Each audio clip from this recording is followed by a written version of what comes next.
Welcome to Ireland Daily News. Today is the 3rd of July 2026. Story 1. A survey by the American Chamber of Commerce Ireland shows 90% of U.S. firms plan to maintain or increase staff.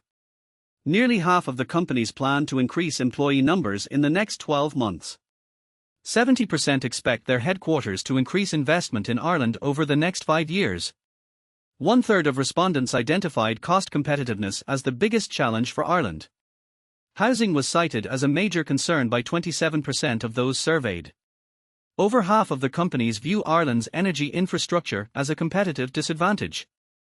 Two-thirds plan to increase investment in AI, automation and data analytics in the next year. 51% of the companies plan to invest in employee upskilling.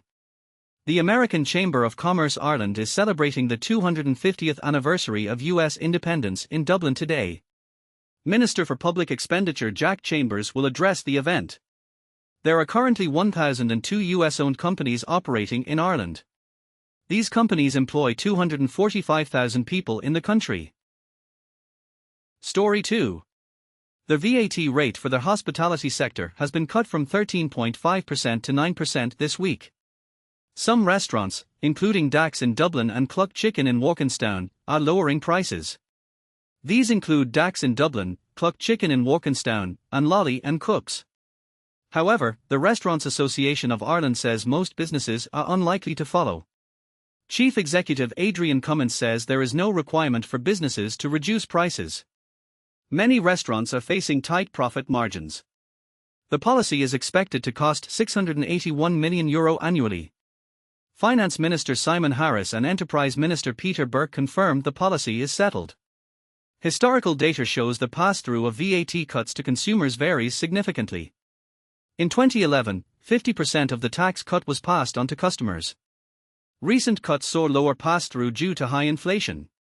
Owner Olivier Maisonneuve says the price cut rewards loyal customers. However, the industry overall continues to face significant financial pressure. Story 3. Due to a Dublin City Council administrative error, the Mountjoy Square redevelopment plan has collapsed. The project is valued at €7.5 million.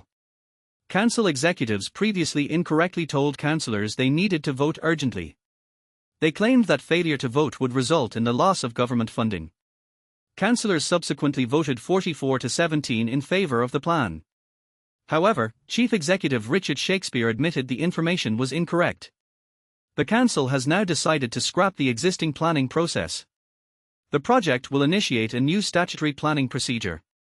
This could result in delays until next year. About half of the project's funding comes from the government's Urban Regeneration Fund. Independent councillor Mannix Flynn criticised the move as extremely reckless. Green Party councillor Janet Horner said the project faces a new 20-week planning period. Dublin Civic Trust Chief Executive Graham Hickey expressed extreme disappointment. Story 4. Illegal dumping in the Dublin and Wicklow Mountains increased by nearly 30% in the first half of this year. The environmental initiative Pure removed 90,000 kilograms of waste from these scenic areas. This figure is 20,000 kilograms higher than the same period last year. The collected waste included household furniture, construction debris, and vehicle components. Pure manager Ian Davis described the trend as very disheartening. He noted that unauthorized waste collectors are likely responsible for the surge. One site near the Wicklow Way Trail contained over 7,000 kilograms of construction waste. May was the busiest month, with 20,000 kilograms of waste removed, a 50% increase over last year. Ian Davis urged the public to verify that waste collectors hold valid permits. Residents can contact local authorities or the National Waste Collection Permit Office to verify. Story 5. A company linked to a Michael Lynn money laundering investigation planned to buy a nursing home. The company is named Ribblesway Limited. It planned to use the property to house asylum seekers. Court documents show the property was valued at €2.8 million. The company is owned by John Holleran. Its bank account is frozen due to a Garda money laundering investigation. The property was eventually sold by a receiver for €2.65 million. Ribblesway is currently taking legal action over the sale. Michael Lynn was jailed for 5.5 years for stealing €18 million. His wife Brid Murphy currently lives in a property in Salamount. The property is the registered address for Ribblesway. The High Court ordered the company to pay €23,000 in legal costs to restore the case. The matter is listed for mention again on July 30th. Story 6. The Supreme Court has unanimously overturned a High Court ruling regarding the rezoning of land in Dublin. The site was formerly used by UNIFA and has been largely vacant since 2017.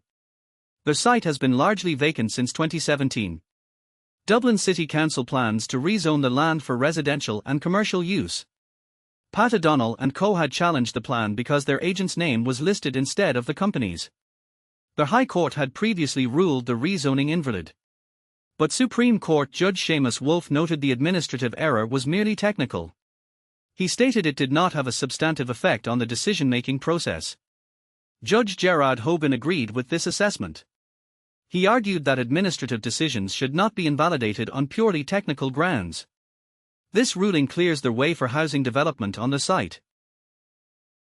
That's all for today's Ireland news. Thanks for watching, and see you tomorrow.